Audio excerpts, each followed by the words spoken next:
Hey, hi, and hello, everyone. Anthony Fantano here, the internet's busiest music nerd. I hope you're doing well. And it's time for a tier list. Going to tier out from S to F all the classic, amazing, influential, groundbreaking Christmas songs that you and I both know and love. We're talking about all those Christmas classics in this video.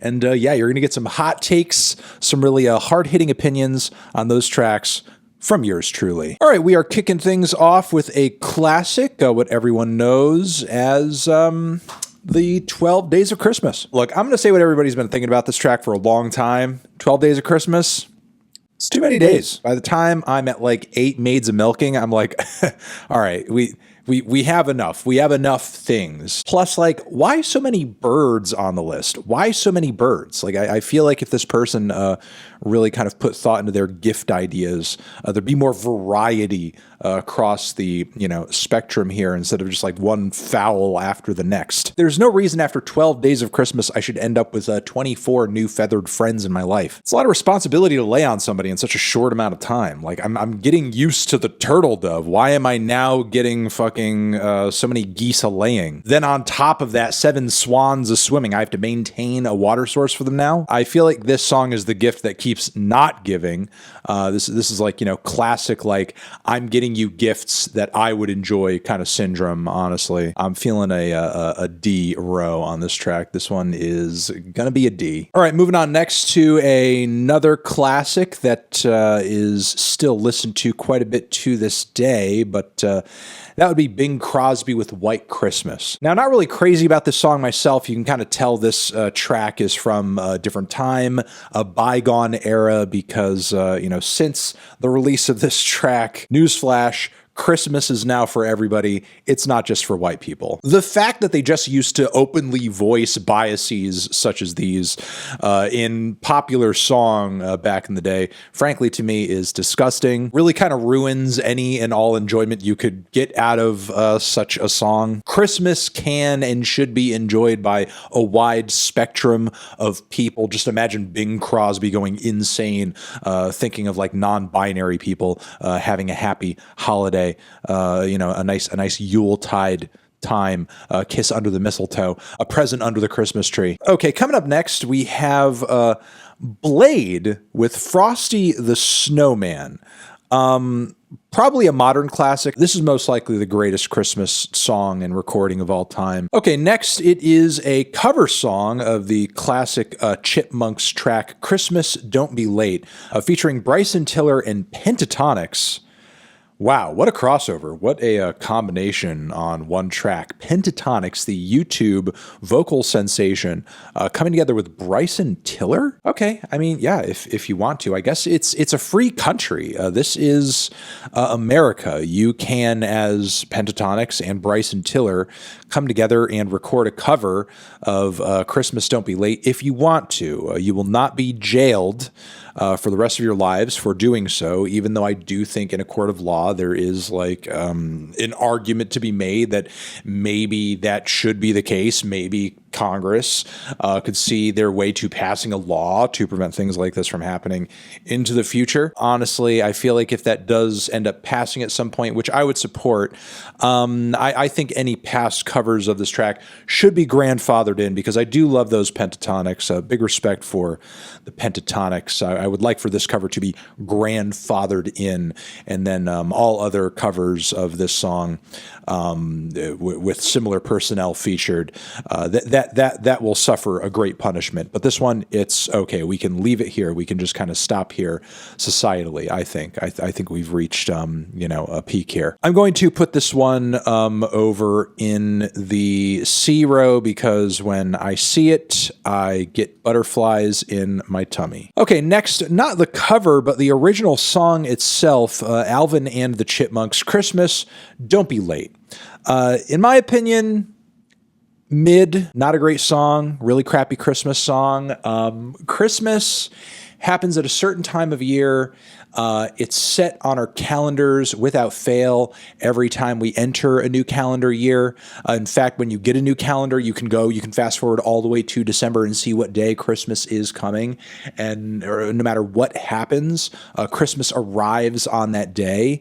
Wishing for Christmas not to be late or to be earlier or to be whatever is absolutely pointless and just a fool's errand, honestly. There's nothing you can do to make Christmas come faster, and there's nothing anyone can do to make Christmas come later than it would usually come. Historically speaking, I can't name a single time in which Christmas was actually ever late. It happens on the day that it happens, Alvin, Simon, and Theodore. It's cool to want a hula hoop, but Christmas Day is going to come when Christmas Day comes. Again, I'm just confused as to like what is the point of the inspiration of this track? Was Christmas ever late at a time, and then they decided to take to the art form of music to try to prevent it from happening again? No, that's never happened.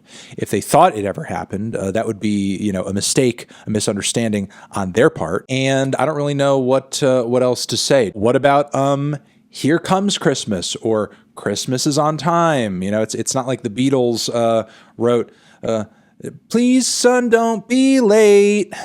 Please, son, don't be late. And I said, like, the sun comes up when it comes up. Christmas comes when it comes. Like, what's the big deal here? Okay, next we have another classic, but it's a cover as well. It is a rendition of Jingle Bell Rock done by the one and only Corey Feldman off of his former child actor record. The cover Corey did of this track is, in my opinion, quite experimental, groundbreaking, and borderline insane. Kind of reminds me of the unhinged noise rock stylings of Swan's early stuff. Think like Filth era. The way the drums and guitars syncopate and kind of distort in this really horrid way, the way Corey's vocals just sound so manic and out of control on top of it, just kind of feels like I'm listening to a man who's on the edge. The lyrics may say one thing, but Corey's delivery and his performance on this track says that Jingle Bell Time is not so much of a swell time, which for many it isn't. I think saying Merry Christmas is quite exclusive, honestly, because not everybody is feeling very merry around this time of year. And it's through that interpretation I think Corey finds a lot of beauty and truth in the holiday, our current social paradigm, and just the song itself in general. I would put this over in the A row. Love that Mr. Feldman came through with a masterful interpretation of this track. Next on the list, we are throwing it back way back to the 60s on Lou Monte's Dominick the Donkey. Now, this is a track that, as far as like mainstay Christmas songs go, has been out of rotation for a long time, which I'm very upset about personally, because the reason I think that is anti-Italian discrimination. I think in the art world and the music world in general, there isn't really a whole lot of room or space for Italians to kind of like put their own voice or artistic spin on things. And Dominick the Donkey is one of the few things that we as a people had, like as far as like an artistic stake in the Christmas season. And I think the media and Christmas playlists across the board have kind of robbed us of that. We came through with a beautiful contribution here with Dominick the Christmas Donkey, but now it seems that like nobody even cares about Dominick the Christmas Donkey anymore. As far as Christmas songs go, it's about Frosty, that dumb fuck snowman. It's about Mariah Carey talking about all what she wants for Christmas and so on and so forth. Why can't we just check in with Dominick the Donkey a little bit? What's wrong with that? Why can't we do that? Personally, I would rather. I'm going to put this over in the S row just for representation's sake, because I feel like Italian X people are owed a bit of an apology here for Dominick the Donkey falling to the wayside in terms of relevance in the Christmas music canon. All right, we have another amazing classic here. It is Feliz Navidad. Feliz Navidad. This one's always been fire. This one has always been a banger. Love the cross-cultural appeal of this one. Love the Christmas spirit. Love the Latin flavor. Love the guitar. Love the vocals. Pretty much everything about this track is like unironically fucking fire. Jesus. Yeah. Hell yeah, amazing track. I don't really have anything else to add other than that I want to wish you a Merry Christmas. From the bottom of mi corazón. Yeah, I'm going to put this over in the S, very big, because it's a big track in my heart. All right, next we have Jingle Bells. Jingle bells, jingle bells, jingle all the way. Oh, what fun it is to ride on a one-horse open sleigh. Jingle bells, jingle all the way. Something, something, something, sleigh, laughing all the way. Like, if it was good, wouldn't I remember more of it than that? Yeah, I'm going to put this over in C because it's just kind of okay. All right, next we have Mr. John Lennon with Yoko Ono and the Plastic Ono Band with a Happy Christmas, War is Over. Now, look, very big, grand, epically produced ballad. I will say that, but it is a Christmas song, and for a Christmas song, it doesn't feel very Christmas-y. I'm not really feeling the holiday spirit on this track. I think that making people think of war and bad things during Christmas and the holiday season is a bad move. And frankly, as much as I do have a lot of respect for John and Yoko, I think this track kind of misses the point. Christmas is more about presents, Santa, snow, good things, commercialism. I think putting the dying stuff, mixing it in with the good stuff is kind of what is making this track a little messed up for me. Honestly, I'm just gonna have to put this. I don't know. It's somewhere in this quadrant over here. If this were like a political compass, if we could like superimpose a political compass over here, it would probably be like over. Well, no, it'd probably be more over here. Okay, next we have Mariah Carey's All I Want for Christmas Is You, which frankly, I am tired of fucking hearing, mostly because Mariah, I've been trying to get back to you. I hear the track. I hear it playing everywhere. All you want for Christmas is me. I get it. I understand. Why don't you respond to my calls? I'm trying to give myself to you. If I could, then maybe I could stop hearing this song everywhere all the fucking time. I mean, at the end of the day, good solid tune, vocal performance, production, that's all good, but I'm just tired of all the asking. I feel frankly like almost coerced at this point, and I just feel like if you have to ask so many times, it's probably not good. I'm going to put it in the B row. Okay, next we have Paul McCartney, Wonderful Christmas Time. I'm going to put this one over in the F. It sucks. Okay, next on our list we have the closing track to the classic Scott Walker album Bish Bosh. That would be The Day the Conductor Died, an Xmas song, which I think due to its title and its jingle bells ringing so merrily in the background is technically a Christmas song. And yeah, I mean, this track is amazing. It's really effective around the holidays when you have sort of like a little Christmas soiree going. And when people look at you like you're a fucking psychopath for putting it on, you do have to kind of point to them. It does say an Xmas song in the title, and you do hear the jingle bells in the background. Don't you asshole. Don't you dare fucking insinuate that this isn't a Christmas song and that I'm putting this on in an inappropriate fashion. So this track is great. I think it has the kind of vibe that more holiday track should have, frankly.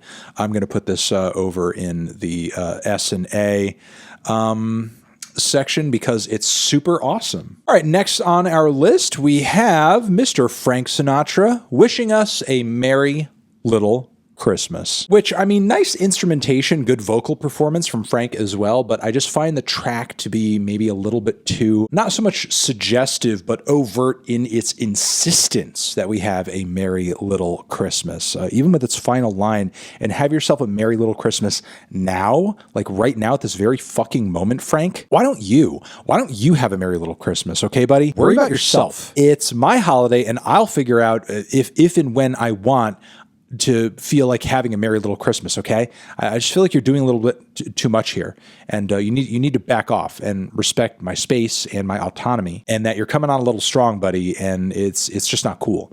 But still, if you enjoy the track, I suppose that's fine. It just comes off really pushy to me, and I don't like it for that reason. I'm putting it in the D row. All right, let's round it out here with Wham's Last Christmas, which every time I hear this song, every year, I feel like I'm reliving the story of it. It's like this annual Groundhog's Day thing, which I don't like it. I just want some resolution here. Every time I hear this song every year, it's like I'm hearing it anew, and I'm just like, when is this guy going to stop giving away his heart to this person or to these people who are breaking it and give it to the right person. I just feel like I'm stuck in this endless feedback loop that I want to get out of, but Wham's holding me there until the end of time. All right, let's round it out here with Wham's Last Christmas, which every time I hear this song every year, I feel like I'm reliving the story of it. It's like this annual Groundhog's Day thing, which I don't like it. I just want some resolution here. Every time I hear this song every year, it's like I'm hearing it anew, and I'm just like, when is this guy going to stop giving away his heart to this person or to these people who are breaking it and give it to the right person? I just feel like I'm stuck in this endless feedback loop that I want to get out of, but Wham's holding me there until the end of time. All right, let's round it out here with Wham's Last Christmas, which every time I hear this song every year, I feel like I'm reliving the story of it. It's like this annual Groundhog's Day thing, which I don't like it. I just want some resolution here. Every time I hear this song every year, it's like I'm hearing it anew, and I'm just like, when is this guy going to stop giving away his heart to this person or to these people who are breaking it and give it to the right person? I just feel like I'm stuck in this endless feedback loop that I want to get out of, but Wham's holding me there until the end of time. All right, let's round it out here with Wham's Last Christmas, which every time I hear this song every year, I feel like I'm reliving the story of it. It's like this annual Groundhog's Day thing, which I don't like it. I just want some resolution here. Every time I hear this song every year, it's like I'm hearing it anew, and I'm just like, when is this guy going to stop giving away his heart to this person or to these people who are breaking it and give it to the right person? I just feel like I'm stuck in this endless feedback loop that I want to get out of, but Wham's holding me there until the end of time. All right, let's round it out here with Wham's Last Christmas, which every time I hear this song every year, I feel like I'm reliving the story of it. It's like this annual Groundhog's Day thing, which I don't like it. I just want some resolution here. Every time I hear this song every year, it's like I'm hearing it anew, and I'm just like, when is this guy going to stop giving away his heart to this person or to these people who are breaking it and give it to the right person? I just feel like I'm stuck in this endless feedback loop that I want to get out of, but Wham's holding me there until the end of time. But it is a catchy track, and I do really enjoy it. I'll put it in the B row, I guess, and we can leave it there. I think that's my Christmas tier list. But yeah, that's going to be it. You guys are the best. Let me know what you think of these Christmas tracks, and I'll see you in the next one. Anthony Fantano over here next to my head is another video you can check out. Hit that up or the link to subscribe to the channel. Music, Christmas, forever.